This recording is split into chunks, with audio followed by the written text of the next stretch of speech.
Either ভাই, আমরা তো ধরেন যে আমরা দীর্ঘদিন ধরে এক ধরনের আলাপ করতেছিলাম যে বিকল্প শক্তির উত্থান, অনেকে তৃতীয় শক্তি বলে, আমরা বিকল্প শক্তি বলি, কাছাকাছি এই জিনিসটা। মানে হচ্ছে যে বিএনপি জামাতের বাইরে বা আগের চিন্তা করলে আওয়ামী লীগ বিএনপির বাইরে একটা বিকল্প দেশপ্রেমিক বাংলাদেশপন্থী ক্রেডিবল শক্তির উত্থান, রাজনৈতিক শক্তির উত্থান বা রাজনৈতিক দল বা যাই বলি আর কি। তো এখন তো মনে হচ্ছে অনেকটা গেম ওভার হয়ে গেছে। ধরেন যে আলটিমেটলি আপনারাও খেলায় নাই, যেহেতু নিবন্ধন সামহাউ পাওয়া যায় নাই, স্বতন্ত্র প্রক্রিয়ায় লড়াইয়ের একটা প্রচেষ্টা হয়তো বিচ্ছিন্নভাবে চলতেছে। আপনাদের তো 3-4 জন ইলেকশন করতেছেন, প্রেসিডেন্ট হাসনাত কামরুল সহ আমাদেরও 2 জন ইলেকশন করতেছেন স্বতন্ত্রভাবে। এটা তো আর দলগত জায়গায় ওই সম্ভাবনাটা ধরে রাখা গেল না আর কি। তো আসলে কি দেখতেছেন, মানে আদৌ কোনো বাস্তবতা আছে বা আমরা কোন জায়গায় আছি বিকল্প শক্তির উত্থানটা নিয়ে? আসলে না, মানে বিকল্প শক্তির যে আলাপটা, এটা তো ধরেন যে বাংলাদেশের বরাবরই ছিল, এবং ধরেন যে সর্বশেষ আমরা সবচেয়ে বেশি ভাবে শুনছি এটা কখন, যখন হাসিনার সময় আমরা বলছিলাম যে তুমি কি আমি কি বিকল্প বিকল্প, বা মানে আওয়ামী লীগ থেকে একটা প্রোপাগান্ডা ছড়ানো হয়েছিল যে ভাই হাসিনা ঠিক আছে, আওয়ামী লীগ সরকার ভালো, হাসিনার বিকল্প কি আর কি? হ্যাঁ, হাসিনার বিকল্প কি? বিকল্প তো নাই। হ্যাঁ, প্রধানমন্ত্রী কি হবে দেখা, প্রধানমন্ত্রী কি হবে। হ্যাঁ, তো এই যে আলাপগুলো ছিল, ওইখানে কিন্তু আমরা সবাই খুব সম্মিলিত ভাবে খুব ভালোভাবে জবাব দিচ্ছিলাম যে আমি বিকল্প, আমরা বিকল্প, আমরা সবাই বিকল্প। তো তুমি কি আমি কি বিকল্প বিকল্প, আমরা সবাই বিকল্প। সমস্যা হচ্ছে যে এই অভ্যুত্থানে হাসিনাকে তাড়ানোর পরে আমরা যে আসলে বিকল্প, তার মানে কি আমরা সবাই মিলে একটা সম্মিলিত শক্তি, এই জায়গাটা আমাদের ধরেন যে সিরিয়াস একটা ঘাটতি পড়ছে। এটা অবশ্যই এখানে স্টেট মেকানিজম আছে, যে এস্টাবলিশমেন্ট চায় না যে এরকম একটা জিনিস হোক, বা বাংলাদেশের বিপক্ষের অনেকগুলো শক্তি তো বাংলাদেশের মধ্যেও ক্রিয়াশীল। সো দেশের ভেতরে এবং দেশের বাইরে অনেকগুলো শক্তি আছে যারা আসলে এই বিকল্প শক্তির উত্থানটা চান না। কারণ কি? কারণ হচ্ছে এই শক্তিগুলো ধরেন যে একরকম ভাবে ডিল করে অভ্যস্ত, যেটা দুজনের শক্তিগুলো ধরেন চায় না, দেশের অভ্যন্তরীণ এস্টাবলিশমেন্ট চায় না, সব ঠিক আছে। তা আমাদের কি, মানে আমাদের বলতে এরকম যারা চায়, যে দলগুলা চায়, তাদের আসলে কি সেই সক্ষমতা আছে এত, নাকি মানে আমরা ধরেন নিজেদের সক্ষমতার অভাব মানে ঢাকতে এইগুলা বলি যে বাইরের শক্তি চায় না, এস্টাবলিশমেন্ট চায় না, সরকারি পার্টি চায় না, বড় রাজনৈতিক দলগুলো চায় না? আসলে কি আমাদের বড় রাজনৈতিক দলগুলো আসলে সামহাউ আপনার এই এস্টাবলিশমেন্টের একটা পার্ট, বা তাদের সঙ্গে এক ধরনের নেগোসিয়েশন করে তারা আসলে চলতে হয়। এইটা হচ্ছে তাদের সীমাবদ্ধতার জায়গা। এখন আমাদের মধ্যে অনেকেই আছে, মানে প্রথমত আমি এই আলাপটা একটুখানি গুছাই, তাহলে এখানটায় আসতে সুবিধা হবে। সেটা হচ্ছে যে এই যে যখন আসলে সবাই আমরা আমাদের বিভক্তির জায়গাগুলো ভুলে আমরা সবাই যখন বলছি যে আমরা বিকল্প, আমরা কিন্তু বিকল্প হয়ে উঠছি, এবং হাসিনাকে খেলাই দিচ্ছি বাংলাদেশ থেকে। এবং এরপরে যখন অন্যান্য ফোর্স গুলো যখন অনেক বেশি অ্যাক্টিভ হয়েছে এবং আমাদেরকে মধ্যে বিভক্তি যখন তৈরি করা গেছে, আমাদের কাউকে ধরেন যে দুর্নীতি লুটপাটের সঙ্গে যুক্ত করা গেছে, আমাদেরকে ধরেন যে একজনের হাতে পুরো ক্ষমতাটা, যেখানে সবাই ছিলাম আমরা আসলে সম্মিলিত শক্তি, সেখানে একজনকে সবকিছুর জন্য আপনার ক্রেডিট দেওয়ার চেষ্টা করে পুরো জিনিসটাকে নাই করে দেওয়ার একটা চেষ্টা করা হয়েছে, এবং সেটাতে তারা সফল হয়েছে, আমরা ব্যর্থ হয়েছি।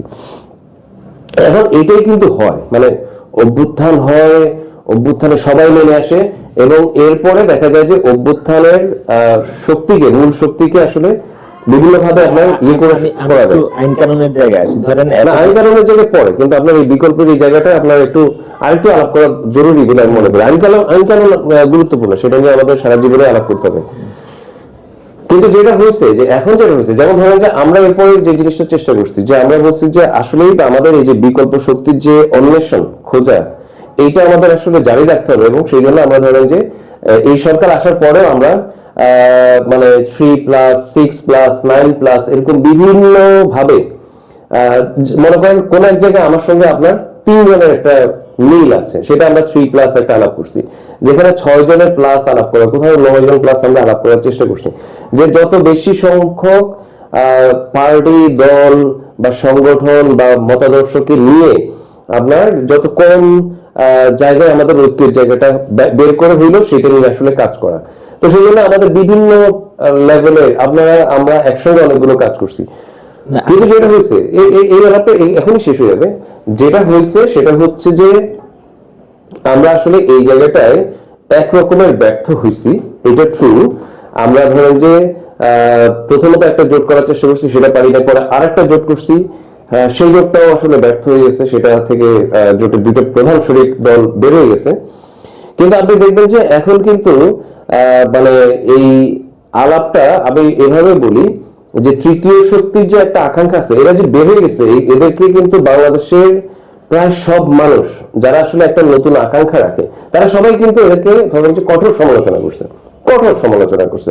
আমাদেরকে সমালোচনা করছে যে আপনারা কি আহাম্মক কিনা টাইপের আর কি, মানে এক ধরনের ভালোবাসার জায়গা থেকে আমাদেরকে ধরেন যে সমালোচনা করছে। কিন্তু তাদেরকে একটা সিরিয়াস, তাদের পলিটিক্যাল অ্যাম্বিশন, উইল, তারপরে মেরিট বা এই বিষয়গুলো নিয়ে তাদেরকে ধরেন যে মানুষ ধুয়ে দিছে।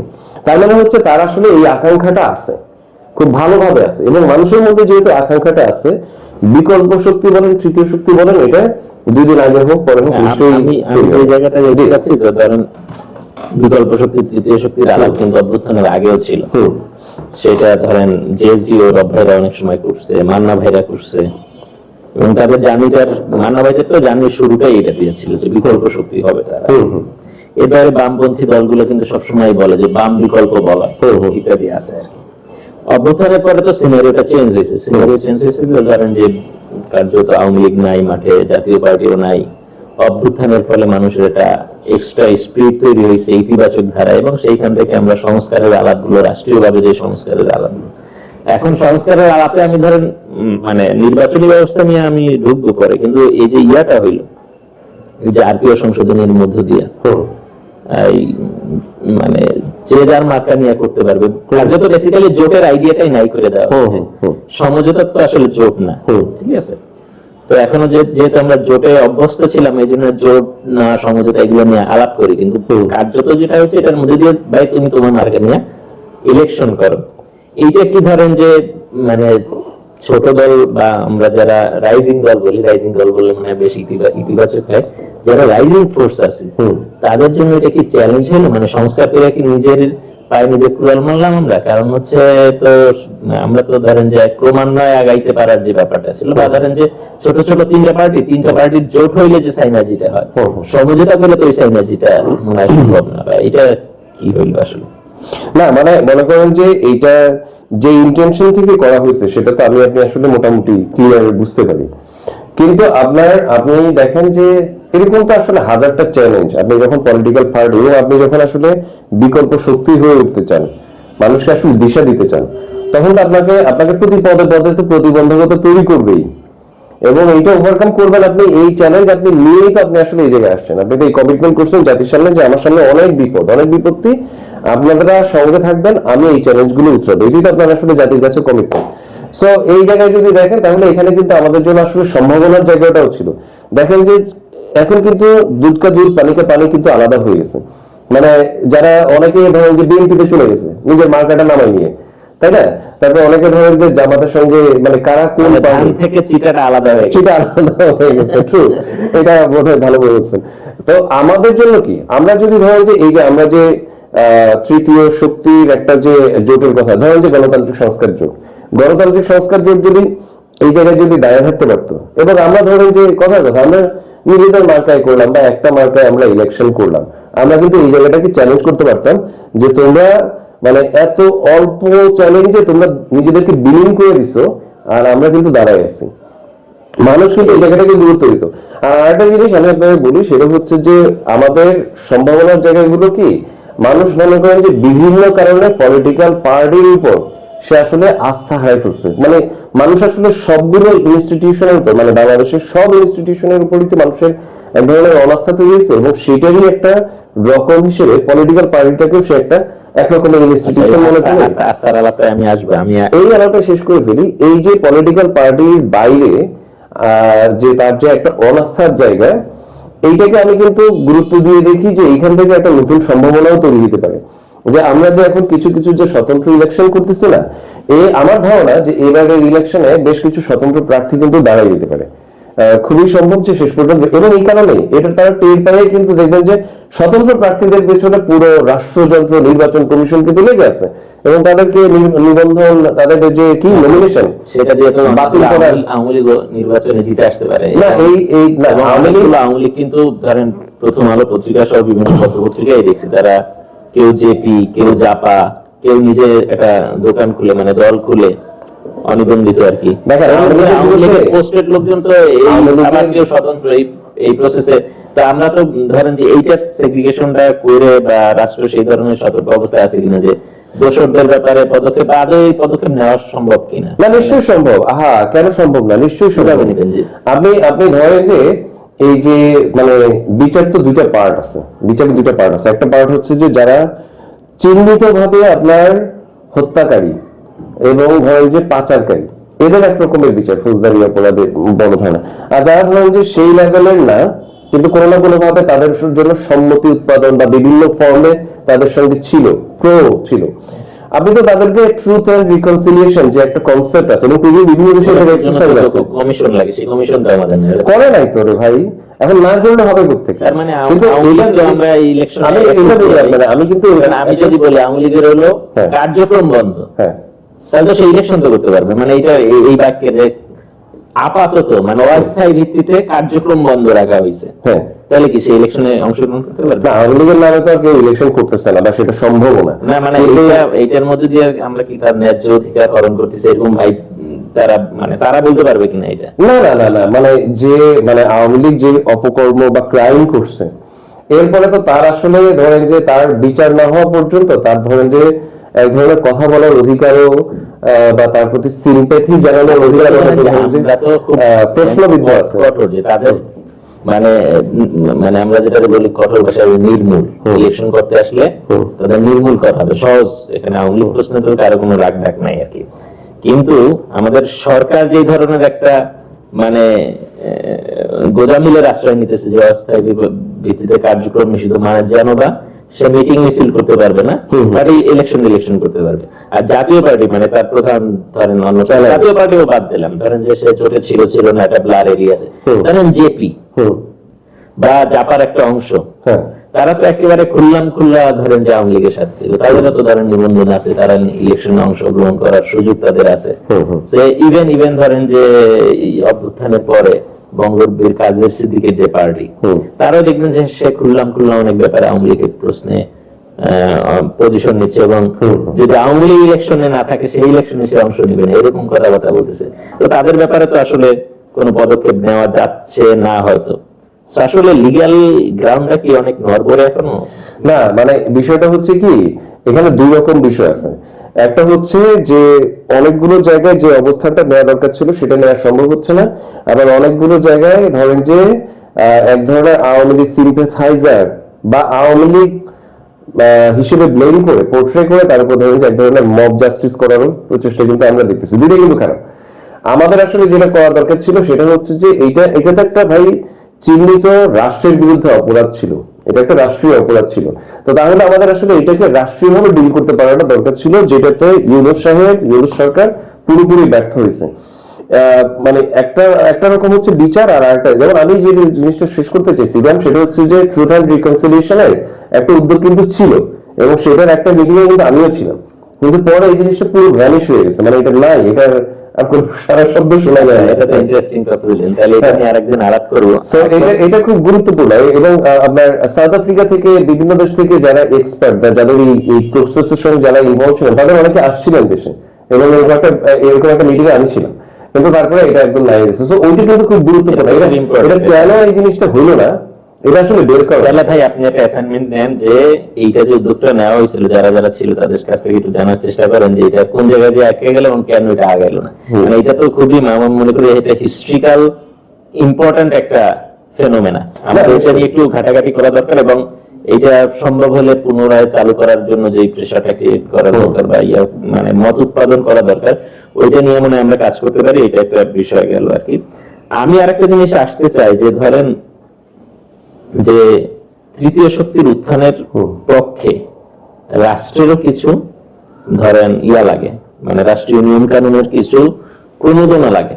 এবং সেই জায়গা থেকে দেখেন আপনাদেরও কাইম ভাইয়ের একটা আইডিয়া ছিল যে ছোট পার্টিগুলো যাতে নিবন্ধন নিতে পারে, আঞ্চলিক পার্টি যে ছোট ছোট ইন্ডিয়া যেভাবে আছে এরকম যাতে আঞ্চলিক পার্টি গুলা গড়ে ওঠে। কারণ হচ্ছে এটা আমি পরে মিলাই দিচ্ছি যে আঞ্চলিক পার্টি অথবা মানে জাতীয় ন্যাশনাল যে পার্টিগুলো, সেই পার্টিগুলো নিবন্ধনের প্রক্রিয়াটাকে সহজ করে দেয়। হ্যাঁ, মানে আমাদের যেহেতু এভাবে আঞ্চলিক ভাবে ভাগ করা যায় না, সহজ করলে এটা আঞ্চলিক পার্টিগুলো নিবন্ধন নেওয়ার একটা সুযোগ পাইতো।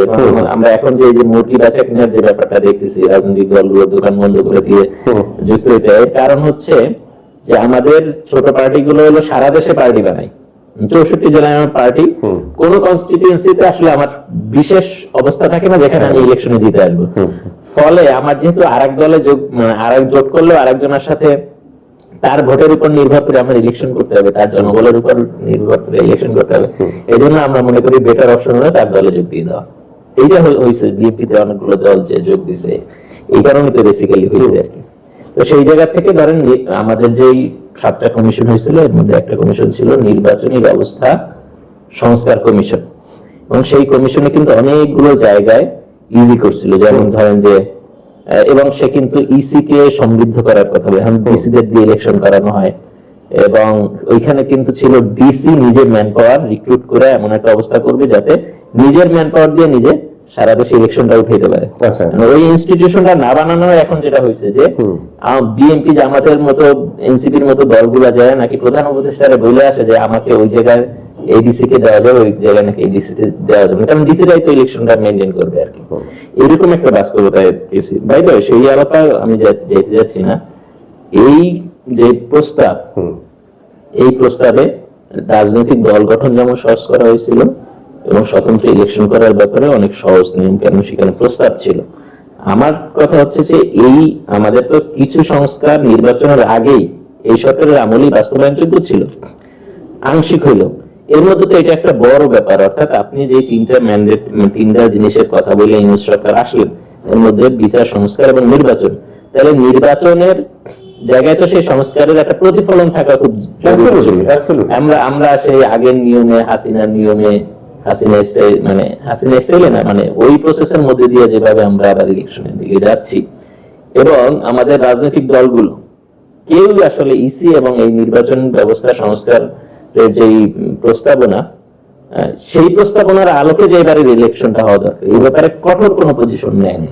এই পজিশনটা নিলেও কিন্তু এরকম বিকল্প শক্তির উত্থান এটা সহায়ক হইতে পারে। অবশ্যই সেইটা কেউ নিল না কেন, বা আপনারা কিভাবে কি চিন্তা করতেছেন সেটা? না, আমরা তো ধরেন যে এটা নিয়ে আমাদের সীমিত যে মানে ক্যাপাসিটি, সেই ক্যাপাসিটিতে তো আমরা সর্বোচ্চ চেষ্টা করছি। ইভেন আমরা একটা কোর্টে কিন্তু মামলাও করছিলাম, যে মামলাটা আমি শুনছিলাম না, ওই মামলাটা পরে থেকে কোর্ট থেকে বলা হয়েছিল যে ওইখানটা আমাদের হয়তো টেকনিক্যাল কিছু ভুল ছিল আর কি, আইনি যে বিষয়গুলো সেখানে হয়তো আমাদের, কিন্তু ওই মামলাটা খুব আপনার কোর্টও বলতেছিল যে এই মামলাটা জরুরি, কিন্তু আপনি এই টেকনিক্যাল বিষয়গুলো সংশোধন করে নেন। তো আমাদের আবার এত ধরনের মনে করেন যে প্রতিবন্ধকতার মধ্যে আমরা আছি, যে আমাদের নিবন্ধনের জিনিসটা আপনি জানেন যে 3 মাস হয়ে গেছে কোর্টের রায়ের পরে আমাদের এটা ইমপ্লিমেন্ট করা হয় নাই, আমাদের স্বতন্ত্র মনোনয়ন সেটাকে ইমপ্লিমেন্ট করা হয় নাই, মানে সেটাকে বাধা দেওয়া হচ্ছে। কিংবা ধরেন যে আমরা যে একটা জোট করলাম, সেই জোটটার বিরুদ্ধে আসলে একটা মানে সামহাও একটা শক্তি আসলে কাজ করে জিনিসটাকে ভেঙে দিয়েছে বা থামাই দিয়েছে একরকম। তো আমাদের জন্য সেটা করা সম্ভব হয় না। অন্যান্য পার্টিগুলো আমি জানি না কেন, কেউ কেউ ধরেন যে এগুলো নিয়ে কিছু ধরনের কথা বলছিল, কিন্তু সেগুলো বলছিল আসলে মানে নিজের দলের সাপেক্ষের জায়গাটাই, একটা সার্বজনীন যে জায়গাটা, সেই জায়গাটা কিন্তু আমার মনে হয় যে বেশিরভাগ আর মনে করেন যে যারা নিবন্ধন নিয়ে নিছে তাদের ধরেন যে এটাতে একটা পরেশানি কম ছিল। তাদের ধরেন যে চিন্তার জায়গাটাই হচ্ছে যে ধরেন যে বিএনপি অথবা জামাতের সঙ্গে একসঙ্গে মিলে আমি ইলেকশন করবো, আমার আর দাঁড়ানোর কি দরকার, হ্যাঁ, এরকম একটা জায়গা হয়তো আমার ধারণা। কিন্তু ধরেন যে ছোট ছোট অনেকেই এগুলো নিয়ে আসলে কথা বলার চেষ্টা করছে, কিন্তু এই ভয়েস গুলো মেইনস্ট্রিম হইতে দেওয়া হয়নি। আমরা ধরেন যে একটা কোর্টে একটা রিড করে আমরা ধরেন যে কিছুটা এটাকে আলোচনায় আনতে পারছিলাম, হ্যাঁ, কিন্তু আবার এখানটায় আমাদের বিভিন্ন সীমাবদ্ধতার কারণে এটাকে, কিন্তু এটা খুব গুরুত্বপূর্ণ। যেমন আমরা ওই কয়েকদিন আগে আমরা একটা আলোচনা সভা করছিলাম যেখানে বদিউল মজুমদার ভাই উনি আসছিলেন, এবং যেহেতু উনি নির্বাচন ব্যবস্থার সংস্কার কমিশনের তিনি ছিলেন চেয়ার, তো উনি ওনার অভিজ্ঞতার কথা বলছিলেন যে এই যে প্রস্তাবনাগুলো আসছে এগুলো সবার যে মতামত এবং সবাই এগুলোকে বেশ পছন্দ করছে, অ্যাপ্রিসিয়েট করছে, কিন্তু একটা কোনো মানে নির্বাচন ব্যবস্থা সংস্কারের একটা কোনো পরামর্শ ইমপ্লিমেন্ট করা হয়নি, একটাও না, not even a single one. এবং এটা থেকে সরাসরি আপনার বাধা দিচ্ছে হচ্ছে যে নির্বাচন কমিশন, মানে এই এখনকার যে এক্সিস্টিং নির্বাচন কমিশন, যেটা কিনা অভ্যুত্থানের কারণে সে আসলে আসছে, অভ্যুত্থান না হলে যারা জীবনে আসতে পারতো না। এবং এরাই আপনার মানে এই নির্বাচন কমিশনের যে সংস্কারের যে প্রস্তাবগুলো একটাও ইমপ্লিমেন্ট হতে পারে সরকারের গোড়ায় ভূত আর কি। হ্যাঁ হ্যাঁ হ্যাঁ। আচ্ছা, তাইলে তো এটা এটা খুব আনফরচুনেট, কিন্তু এই জিনিসটা এই লড়াইটা আমাদের মনে করি যে এই যে কমিশনের যে রিপোর্ট এটা খুব গুরুত্বপূর্ণ। এটা হয়তো কোনো কোনো জিনিস আপনি পুরোপুরি একমত নাও হতে পারে, কিন্তু শুরুর জন্য এটা খুবই গুরুত্বপূর্ণ একটা রিপোর্ট। এবং এইটার দিয়ে আমরা এটা নিয়ে আরেকটু আমরা বসে একটু অ্যানালাইসিস করে কোন কোন জায়গাগুলোতে এখন থেকে ভয়েস রেজ করা দরকার সেই জায়গাগুলো আমরা আইডেন্টিফাই করবো। এই আলাপটা এতক্ষণ যেটা করলাম এটাই ভূমিকা। আমাদের ভূমিকাটা হচ্ছে এই যে দেখেন এখন আপনি দাঁড়ায় আছেন, ধরেন আপনি বিকল্প শক্তির কথা বলে জোট করলেন, জোটে আবার আপনি নিঃসঙ্গ সে পাওয়া গেলেন, সবাই বিভিন্ন বিভিন্ন বলতে এখন খুব ক্লিয়ারলি দুইটা ভাগ। দেশে বিএনপি এবং বিএনপির সাথে আছে, অথবা জামাত বা জামাতের সাথে আছে। এবং আগে ইভেন হাসিনার আমলেও বাজারে কিছু ছোট ছোট ভয়েস রেজ করার জায়গা ছিল, সেটা গণতন্ত্র মঞ্চ হোক কিংবা এর বাইরেও এবি পার্টি বলেন বা আরো কিছু কিছু দল ছিল, গণ অধিকার পরিষদ ছিল।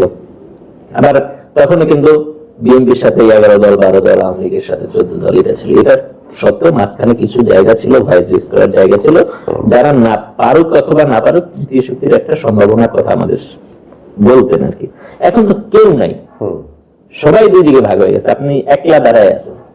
তার মানে হচ্ছে যে যাই বলুক না কেন, হয়তো পছন্দের বড় দল পায় না, এই জন্য সে যাইতে পারে নাই তখন, কিন্তু সে যখনই তার কিছুটা পছন্দের এবং নিজের মানে আখের গুছানোর মতো জায়গা পেয়ে গেছে, তখন কিন্তু সে চলে যাচ্ছে। তার মানে বিকল্প শক্তির ব্যাপারে খুব বেশি কেউ আন্তরিক না। আপনি ধরেন একলা দাঁড়ায় আছেন, এমতো বাস্তবতায় ঠিক কি প্রক্রিয়ায় আপনি বড় রাজনৈতিক শক্তি হয়ে উঠতে চান, বা এটা ওয়েটা কি হইতে পারে, এবং লজিস্টিক্স এর সীমাবদ্ধতা অন্যান্য সবকিছু ব্যাপারে আমরা এটা ধরেন যে পপুলিস্ট কথা না বলে প্রায়োগিক জায়গাটা বোঝার চেষ্টা করতেছি। নিশ্চয়ই প্রায়োগিক জায়গা থেকে এই জিনিসটাকে আলাপ করা দরকার। আমি যে জিনিসটা মনে করি যে শর্টকাট বা অল্প সময়, যেমন ধরেন আমাদের দলের বয়স কত, 4 বছরের মতো। এই 4 বছরের মধ্যে আমাদের একটা লম্বা জার্নি আছে অবশ্যই, কিন্তু পার্টি হিসেবে আমরা অ্যাক্ট করতেছি 4 বছরের মতো। তো এই 4 বছরের মধ্যে আমাদের অ্যাচিভমেন্টের জায়গাগুলো কি? আমাদের অ্যাচিভমেন্টের জায়গা হলো যে আমাদের বক্তব্যের উপরে একটা গণ অভ্যুত্থান হয়ে গেছে, বা গণ অভ্যুত্থানের যে বক্তব্যগুলো তার মধ্যে আমাদের বক্তব্যটা একটা প্রেভ্যালেন্ট অবস্থানে ছিল। আমাদের ধরেন যে এই যে সংবিধান সংস্কার পরিষদ যে সম্ভব, এটা তো পৃথিবীর ইতিহাসে নাই, এটা আমাদের একান্তই আমাদের কনসেপ্ট, এবং এই কনসেপ্টটাতেই জিনিসটা হয়েছে। সো এটা দুটো জিনিস কিন্তু খুবই গুরুত্বপূর্ণ, দুটো অ্যাচিভমেন্ট একটা ছোট মানে একটা নতুন 4 বছরের পার্টির জন্য। আগের জার্নির কথা যদি আমি ইয়ে করি, এখন বিকল্প শক্তি যে জায়গাটা আপনি বলতেছেন, আমি মনে করি না যে ধরেন যে আমাদের সামনে জাসদ থেকে শুরু করে এনসিপি পর্যন্ত যে দলগুলো খুব এসে ধরেন যে জয় করে ফেলছে টাইপের, অনেক বড় হয়ে গেছে ধুম করে, হ্যাঁ নিউরা ছিল, আমাদের অনেক আশা ভরসা তৈরি হয়েছিল আমাদের এদেরকে নিয়ে, কিন্তু এরা সবাই কিন্তু ব্যর্থতার খাতায় নাম লেখেছে, মানে ওভার পিরিয়ড। হ্যাঁ, এখন আর আপনি ধরেন যে জাসদকে খুব সিগনিফিকেন্ট তো কেউ মনে করে না, নূরদেরকে নূর খুব বেশি আস্থা মানুষজন রাখে বলে আমার এখন আর মনে হয় না। একই রকম পরিণতি এনসিপি তো ধরেন যে তার যে কেন্দ্রীয় কমিটি সেটাই তো মানে ভেঙে বোধ হয় 2-3 টুকরা অলরেডি হয়ে গেছে। সো এগুলো খুব আনফরচুনেট, কিন্তু এগুলো আবার আমাদের জন্য শিক্ষাও। আমাদের একটা আশার জায়গা কি, মানে একটা চাহিদার জায়গা, আমরা চাই যে আসলে ওভারনাইট জিনিসগুলো হয়ে যায়, কিন্তু ওভারনাইট অনেকগুলো জিনিস করতে হয়, বিপ্লব গণ অভ্যুত্থান এগুলো ওভারনাইটই করতে হয়। কিন্তু ধরেন যে গঠন, যেটা রাষ্ট্র গঠন, পার্টি গঠন তো একটা রাষ্ট্র গঠনের একটা গুরুত্বপূর্ণ একটা অনুষঙ্গ। এই জিনিসগুলো কিন্তু ওভারনাইট করা যায় না, ভেঙে ফেলা যায় ওভারনাইট অনেক জিনিস, কিন্তু গঠন কিন্তু ওভারনাইট করা সম্ভব না, বা ওভারনাইট যে জিনিসটা হয় সেটা স্টেবল হয় না, নড়বড়ে হয়, ভেঙে যায়। সো আমাদের একটা স্টেবল একটা পলিটিক্যাল শক্তি লাগবে, যেটা মানে আপনার এই বর্গের বাইরে বিকল্প হয়ে উঠবে। এটা একটু শেষ করে ফেলি। আমি জিনিসটাকে দেখি যে এইটাকে আপনি দেখতে হবে যে ধরেন যে প্রতি 2 বছর 3 বছর 4 বছরের ব্রেকডাউন করে আপনার দেখতে হবে যে তার প্রোগ্রেসটা আসলে কি। আপনি যদি দেখেন যে সে আসলে প্রোগ্রেস করতেছে তাহলে ইটস গুড, এটা ঠিক জায়গাতেই আছে। এবং একটা মনে করেন যে এটাকে বলা আপনারা হচ্ছে কি প্রোগ্রেসের মধ্যে আছেন? আমি তো দেখতেছি ধরেন আপনাদের দলের প্রমিনেন্ট ফিগার অনেকেই বরং এনসিপি তে চলে গেছে। আবার অনেক দলের প্রমিনেন্ট ফিগার আমাদের দলের মধ্যে আসছে। সো এই জিনিসগুলো হয়, এটাকে আমি খুব বড় করে দেখি না। আপনি দেখেন যে সামগ্রিকভাবে রাষ্ট্র সংস্কার আন্দোলন কি মানুষের আস্থার জায়গায় কিন্তু যাচ্ছে কিনা, ওই প্যারামিটারটা কি বাড়ছে কিনা, বেশি মানুষের কাছে সে পৌঁছাতে পারছে কিনা, এটা হচ্ছে গুরুত্বপূর্ণ। কেন্দ্রীয় নেতাদেরকে মনে করেন যে রাষ্ট্র সংস্কার আন্দোলন সবসময় এই যৌথ নেতৃত্বে বিশ্বাস করে। যৌথ নেতৃত্ব হলে হয় কি, একজন দুইজনকে নিয়ে গিয়ে পার্টির বড় ধরনের ক্ষতি করা যায় না। সো আমি মনে করি যে একজন দুইজনকে যে নিয়ে যাওয়া হয়েছে বা চলে গেছে তাতে পার্টির বড় ধরনের কোনো ক্ষতি হয় না। রাদার আমরা যে আসলে এই দুইটা যে সাকসেস স্টোরির কথা বললাম, এগুলোর মাধ্যমে আমরা আরো বেশি সমৃদ্ধ হয়েছি। আমাদের ধরেন যে এখন যদি নিবন্ধনটা চলে আসতো, আমরা যদি খুব স্মুথলি যদি কারেন্টলি যদি ইলেকশন করে ফেলতে, আমরা সবাই যদি আসলে ইলেকশন করে ফেলতে পারতাম, হয়তো একদিক দিয়ে ভালো হইতো। কিন্তু আবার এই যে আমরা যে পদে পদে যে আমাদেরকে ঠেকানো হচ্ছে এবং মানে মানে আনপ্রেসিডেন্টেড ভাবে আমাদেরকে যে বিভিন্ন প্রতিবন্ধকতা তৈরি করা হচ্ছে, এটাকে আমি আবার পজিটিভ দেখি। যদি আমরা এই অবস্ট্রাকল গুলো ওভারকাম করতে পারি, এটাকে যদি আমরা চ্যালেঞ্জ হিসেবে নিয়ে ওভারকাম করতে পারি, এইটা বাংলাদেশের মানুষের কাছে আমাদের পৌঁছানো বা আমাদের প্রতি তাদের সিম্প্যাথি গ্রো করার জন্য, আমাদের প্রতি তাদের সমর্থন আদায় করার জন্য অনেক বেশি হেল্পফুল হবে। এবং এই যে প্রতিবন্ধকতা, এগুলো কিন্তু প্রমাণ করে যে আমরা আসলে এই সবার যারা প্রথাগত, যারা বিকল্পের বাইরে আর কি মেইন স্ট্রিম, যারা আসলে এই রাষ্ট্র ব্যবস্থার 54 বছরের বেনিফিশিয়ারি কোনো না কোনো ভাবে, তারা সবাই সম্মিলিতভাবে চায় না যে আমি এবং আপনিও আমরা যাতে আসলে মেইন স্ট্রিম হয়ে উঠতে পারি। আমি আরো কিছু আপনাকে মানে তিক্ত কথা বলি। ধরুন বাংলাদেশে যত দল হয়েছে, জামাত ইসলাম বাদে, জামাত ইসলামের একটা আদর্শিক প্যাটার্ন আছে বা তার একটা ডিফারেন্স সিলসিলা আছে, সবগুলো তো কম বেশি কিংস পার্টি। ইভেন আপনার চেয়ে ধরেন বা আমাদের চেয়ে এই মুহূর্তে কিছুটা হলেও এনসিপি আগে আছে পার্টি আকারে, তার ক্রেডিবিলিটি নিয়ে আমি না, সেও টু সাম এক্সটেন্ট ধরেন একটা কিংস পার্টির মতো একটা বাস্তবতার মধ্যে দিয়ে বের হচ্ছে। কিংস পার্টি হলো, সহজ কথা হলো, তিনটা জায়গা আমরা, একটা হলো লোকবল, ফাইন্যান্স, পাওয়ার স্টেক, এই তিনটা জায়গায়। তো আপনি তো আসলে পাওয়ার স্টেক থাকবে না, অনেক বেশি টাকাও থাকবে না, লোকবল হয়তো এই দুইটা না থাকলে খুব বেশি থাকবে না। এইগুলা মানে এই জিনিসের মিশেল নাকি এটার দরকার নেই? না, নিশ্চয়ই এগুলো দরকার নাই সেটা না, মানে আপনার লোক বলতো পার্টি বলতেছেন, আপনি গণমানুষের দল হইতে চান, মানে ওয়ান ম্যান পার্টি তো অনেক আছে বাংলাদেশে, যেগুলো কোনো আসলে ডিফারেন্স মেক করে না, বা তারা না থাকাটাই হয়তো ভালো দেশের জন্য সামগ্রিকভাবে, আমি জানি না। কিন্তু আমি বলতে চাচ্ছি তারা কোনো ডিফারেন্স মেক করে। আপনাকে আসলে বড় মানুষের দল হয়ে উঠতে হবে, এটা মানে বর্ডার লাইন, এটার নিচে কিছু নেই। তাহলে কিন্তু আমি যে জিনিসটা বলতেছি যে এইটা ধরেন কথা আমি তো মানে চাইলে ধরেন যে এনসিবির মতো ওই রকম ভাবে হয়তো রাষ্ট্র কাঠামোকে ব্যবহার করা বা এই ফ্যাসিলিটিস গুলো নেয়া, এইভাবে হয়তো পারতাম না, কিন্তু কোনো না কোনো কিছু তো পারতাম। তো আমি যদি এইটা করে যদি ধরেন যে দুইটা একটা এমপি হয়ে যাই বা করে ফেলি, এটা কতদিন আসলে টেকসই হবে, কতটুকু টেকসই হবে? এবং ওই যার কাছ থেকে আমি ওই টাকাটা নিব, তার যে রাজনৈতিক বক্তব্য, তার বাইরে যদি আমি যাই, তখনই জিনিসটা কলাপস করবে, তাই না? Simple as that. কিন্তু আমি যদি আসলে আমাদের যে মডেলটা, যে সততার গল্প বলতেছেন, না সততার গল্প না, এটা হচ্ছে স্ট্র্যাটেজির গল্প। আমরা ধাপে ধাপে যদি আগাই, প্র্যাকটিক্যালি হয়তো সময়ের মধ্যে দিয়ে এটা আরো একটু দেখতে পারবো।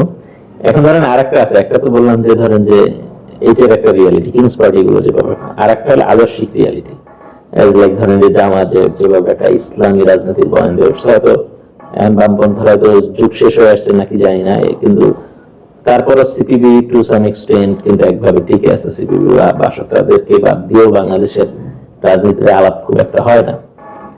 তো আদর্শিক জায়গায় যদি ধরি, বাংলাদেশে যেমন বিএনপি আছে বাংলাদেশি জাতীয়তাবাদ, আওয়ামী লীগের ছিল বাঙালি জাতীয়তাবাদ, জামাতের আছে ধরেন যে ইসলামী শাসন ব্যবস্থা কায়েম। তো আর কোন আদর্শিক ভ্যাকুয়াম কি বাংলাদেশে আছে? অনেকে সোশ্যাল ডেমোক্রেসির কথা বলেন, বা এরকম কোন আদর্শিক জায়গা কি বাংলাদেশে আছে যেটা এখন ভ্যাকুয়াম, যেখানে কাজ করার সুযোগ আছে? দ্বিতীয়ত হচ্ছে আপনাদের মানে রাষ্ট্র সংস্কার আন্দোলনের আদর্শিক জায়গা কি স্পেসিফিক, এরকম কি এক লাইনে বলা যায়? নিশ্চয়ই আমরা ধরেন যে আদর্শিক ইয়েগুলোর জায়গা ভ্যাকুয়াম তো আপনার সবসময় থাকবে, কিন্তু জিনিসটা হচ্ছে এই জায়গাটায় তখন কনসার্ন থাকা দরকার, কেয়ারফুল থাকা দরকার, যে ধরেন যে আমাদের ট্রাম্প ভাই তারও তো একটা আদর্শিক ইয়ে আছে যে হোয়াইট সুপ্রিমেসি বা আমেরিকা, হ্যাঁ। তো এই জায়গাগুলো কিন্তু ধরেন যে একটা নিজ জায়গা নিয়ে কাজ করার কিছু সুবিধা আছে, আবার এগুলো কিন্তু কিছু ঝুঁকির জায়গা আছে, যেটা হয় যে আপনি আসলে তখন এই নিশের পক্ষে কাজ করেন এবং বাকি সবাইকে আপনি আসলে বাদ দিয়ে দেন, মতটা থাকে না, মানে বাকি সব আসলে বাদ হয়ে যায়, মতটা থাকে বাকি সব বাদ হয়ে যায়। আমরা যে জিনিসটা করতে চাই যে আমরা ধরেন যে একটা সার্বজনীন জায়গা, আমাদের ধরেন যে আপনি যদি আদর্শিক জায়গা বলেন সাম্য, মানবিক মর্যাদা এবং সামাজিক সুবিচার, এটা তো আসলে আমাদের সবার কাছে গ্রান্টেড, হ্যাঁ, সবাই বলে। আমরা আমাদের পার্টির জায়গা থেকে শুধুমাত্র এটার সঙ্গে একটা জিনিস অ্যাড করছি, সেটা হচ্ছে গণক্ষমতাতন্ত্র, যে আমরা আসলে জনগণের মালিকানাটা এস্টাবলিশ করতে চাই। আমরা চাই যে রাষ্ট্র চলবে হচ্ছে জনগণের মালিকানা, জনগণের মতামতে, এবং মানে এক লাইনে আসলে আমাদের পলিটিক্সের জায়গাটা আসলে এই জায়গায় যে জনগণকে ক্ষমতায়িত করা। আচ্ছা, তাহলে জনগণের ক্ষমতা কেন্দ্রিক রাজনীতি, এর বাইরে আসলে কোনো এরকম আদর্শ, অনেকে বলে যে আপনারা নতুন পার্টি করবেন, আপনাদের এক লাইনে আদর্শটা বলেন, যেমন বাংলাদেশি জাতীয়বাদ, বাঙালি জাতীয়বাদ, এরকম কিছু শুনতে চাই। জাতীয়তাবাদ শব্দটা আসলে অনেক সীমাবদ্ধ, মানে ইতিবাচক নেতিবাচকে যাচ্ছে না। ধরেন যে এখানে তো কেউ ইসলামী শাসন ব্যবস্থা নিয়ে পক্ষে মানে শাসনতন্ত্র যেটা ইসলামী দলগুলো বলে, এটা পক্ষ বিপক্ষে থাকবে, জাতীয়তাবাদের পক্ষ বিপক্ষে থাকবে। আমি ইতিবাচক নেতিবাচকে যাচ্ছি না, আমি পপুলিস্ট আইডিয়া আকারে দেখা। না, নিশ্চয়ই মানুষ অনেকে এখন সোশ্যাল ডেমোক্রেসি বলার চেষ্টা করে, অনেক দল অবশ্য নিজেদের সোশ্যাল ডেমোক্রেট ক্লেম করে, যদিও সে বুর্জ পার্টির মতোই অ্যাক্ট করে। এরকম বলার মতো মনে হয় এক শব্দে মনে হয় কিছু বলার নাই নাকি এখন, কাজের মধ্যে দিয়ে নিজেদের না, মানে মনে করেন যে এটা বলতে পারলে, এটা আকাঙ্ক্ষার জায়গাটা হচ্ছে মানুষ আপনাকে খুব সহজে যাতে আসলে চিনতে পারে সেই জায়গাটা। কিন্তু এটা মনে করেন যে আপনার কাজ, অবশ্যই আপনি যেটা বলছেন যে কাজটা হচ্ছে যে সবচেয়ে গুরুত্বপূর্ণ। আর আমাদেরকে যদি কেউ জিজ্ঞেস করে, আমরা বলি যে আমরা ভাই আমরা জনগণের মালিকানা, আমরা যেটাকে গণক্ষমতাতন্ত্র বলছি, হ্যাঁ, সেটাই হচ্ছে যে মানে এটা তো একটা কঠিন শব্দ, মানে বইয়ের ভাষা, আর সহজ ভাষা হচ্ছে জনগণের মালিকানা। একটা অনুমান নির্ভর একটা পরিষদ আছে, অনুমান করে বলেন বাংলাদেশে এইরকম বিকল্প একটা রাজনৈতিক শক্তির উত্থান, একাধিক রাজনৈতিক শক্তির উত্থান কত পার্সেন্ট মানুষ চায় বলে আপনার কাছে মনে হয়? প্রচুর মানুষ চায়, তার আকাঙ্ক্ষা সংখ্যা বলেন। আমি মনে করি যে এটা মেজরিটি, কিছু না হলে 60%। আমি মনে করি যে এটা মেজরিটি। আচ্ছা, আপনি একটা জিনিস দেখবেন যে আওয়ামী লীগ এবং বিএনপি বা এই যে বিভিন্ন যে ইলেকশনের আগে পরে যে বিভিন্ন যে সার্ভে গুলো হয়, এগুলোতে দেখবেন যে 50%, 60%, কখনো কখনো 70% মানুষও ইনডিসাইডেড থাকে। আমি মনে করি যে ওর জায়গাটা হচ্ছে কি, ও মনে করেন যে মানে ও একটা নতুন কিছু আসলে খোঁজে আছে, এই খোঁজটাই হচ্ছে যে বিকল্পর খোঁজ। বুঝতে পারছি। এখন ধরে যে 60% মানুষ চায়, এখন নতুন একটা রাজনীতির উত্থান ঘটাইতে হলে সেখানে একটা ফাইন্যান্সিয়াল একটা ইস্যু থাকে। পশ্চিমে দেখা যায় যে মানুষ ধরেন যে ক্রাউড ফান্ডিং করে, নানাভাবে ডোনেট করে। বাংলাদেশে এরকম একটা বিকল্প রাজনৈতিক শক্তির উত্থান ঘটাইতে চাইলে, প্রপারলি ব্র্যান্ডিং করতে পারলে, আপনার ধারণা কত পার্সেন্ট মানুষ এখানে ফাইন্যান্স দিয়ে হেল্প করতে পারে, অনুমান? না, মানে আপনি তো কিছু স্যাম্পল দেখলেন, ধরেন যে এই যে জারার যে ক্যাম্পেইন, হ্যাঁ, জারার ক্যাম্পেইনে মানে একদিনে কত 50 লাখ টাকা আসছে, 45 লাখ টাকা। ও শরীফ ওসমান বিন হাদি 15 লাখ টাকা, হ্যাঁ, মানে ওগুলো কিন্তু ওভারনাইট বা খুব অল্প সময়ের মধ্যে আসছে, এক সপ্তাহে চলে আসছে, হ্যাঁ, এক সপ্তাহের মধ্যে। হ্যাঁ, তো হ্যাঁ, তো এই যে বিষয়গুলো, এগুলো কিন্তু আয় ওপেনার। আপনি যদি মানুষের কাছে সেভাবে যদি কানেক্ট করতে পারেন, আমার মনে হয় যে মানে বরঞ্চ আমি উল্টাটা একটা জিনিস কি মনে করেন যে এই যে এনসিপির যে ব্যর্থতার যে জায়গাটা, সেখানটা একটা কিন্তু হচ্ছে যে ওর প্রচন্ড ফান্ডের অ্যাভেলেবিলিটি ছিল, বা একই রকম যদি আমরা ধরেন যে এর আগে রিয়েলদের কথা বলি, তারা এত বেশি ফান্ড অ্যাভেলেবল হয়ে গেছে, মানে একটা তো হচ্ছে যে মানুষের ভালোবাসার থেকে মানুষ অনেকে ফান্ড দিচ্ছে, আর আরেকটা হচ্ছে যে তারা মনে করেন যে যারা আসলে এই রাজনীতির বিপক্ষে শক্তি, তাদের একটা হিউজ ফান্ডের অ্যাক্সেস তাদের কাছে চলে আসছিল, যেটা তাদের সর্বনাশের অন্যতম কারণ বলে আমার কাছে মনে হয়। আমি চাই যে আসলে এই মানে এই চ্যালেঞ্জ নিয়ে এই মনে করেন ফান্ড ক্রাইসিসের মধ্যে থেকে আসলে দল যদি আগায়, সেটা হবে যে পজিটিভ বলে আমি মনে করি। মানে ওই ক্রাইসিসটা, ওই ফিলিংসটা নিয়ে আগানোটাই, হ্যাঁ, যদি আপনার ইয়ে হয়ে যায় যে আপনার হাতে রাষ্ট্র আছে, রাষ্ট্রের ক্ষমতা আছে, ডিজিএফআই আপনাকে হেল্প করতেছে, আপনার কাছে মানে প্রথম যাওয়াটা সহজ হয়ে যায়, ভালো লাগবে, হ্যাঁ, কিন্তু আপনি ডেফিনেটলি বিপথে যাবেন। আচ্ছা, আমাদের রংটা শেষ হয়ে আসছে, আলাপও শেষ করে ফেলি। সেই ক্ষেত্রে একটা তো হচ্ছে যে ভাই আমরা এখন আশাবাদী, আমরা যে যার জায়গা থেকে চেষ্টা করতে থাকি এবং বাংলাদেশে আরো হয়তো নতুন উদ্যোগ আসবে, কারণ এখন পর্যন্ত সেই রকম ক্রেডিবল ফোর্স তো কম। আমরা আমাদের জায়গা থেকে চেষ্টা করতেছি এবং ক্রেডিবল, আমি মনে করি আমাদের বেঞ্চমার্ক একটাই থাকা উচিত, সততা। সততা নিয়ে বিভিন্ন মতাদর্শের লোকজন যদি রাজনীতিতে আসেন, আমাদের মধ্যে একটা সম্পর্কের জায়গা, বোঝাপড়ার জায়গা মনে হয় আমরা ইনশিওর করতে পারবো এবং পরস্পরকে নানা ওয়েতে সহযোগিতাও করতে পারবো। এই একটা জিনিস। আর সর্বশেষ মার্কেটিং করে ফেলি, আপনি যেহেতু ক্রাউড ফান্ডিং এর কথা বললেন, আমি তো নিজে হচ্ছে বাংলাদেশের সর্বপ্রথম ক্রাউড ফান্ডিং দ্বারা পরিচালিত পলিটিশিয়ান, মানে সকল মাধ্যমে বিভিন্ন ঘোষিত আর কি, ঘোষিত না, বিভিন্ন ক্রাউড ফান্ডিং নির্বাচন উপলক্ষে বা এটা অনেক আগ থেকেই আছে। জামাতের নূর মোহাম্মদ ভাই, বগুড়ার এমপি ক্যান্ডিডেট, উনি যখন চেয়ারম্যান হয়েছিলেন তখন উনি ক্রাউড ফান্ডিং করে টাকা উঠায় কিন্তু চেয়ারম্যান হয়েছিলেন। আর এখন তো অনেক বাড়ছে এই সরকাররা, যারা আমাদের মরহুম শহীদ ওসমান হাদিও সেটা দেখাইছেন এবং এনসিপির অনেক নেতারা ওইটা অ্যাপ্লাই করতেছেন, অন্যান্য দলেরও হয়তো কেউ কেউ করতেছেন, আমরা সবগুলো হয়তো জানি না। আর আমরা তো একেবারে লাইফ স্টাইলই চলে এটার উপরে। সো বাই দ্য ওয়ে, আমরা আজকের আলাপ এখানে শেষ করি এবং আমরা আশাবাদী বাংলাদেশের বিএনপি এবং জামাতের পাশাপাশি বিকল্প শক্তির উত্থান আমাদের দ্বারা হবে, অথবা কেউ যদি সেই সম্ভাবনা তৈরি করে আমরা তাদেরকে সহযোগিতা করব। এই আশাবাদ ব্যক্ত করে আজকের কথা এখানে শেষ করছি। ধন্যবাদ দিদার।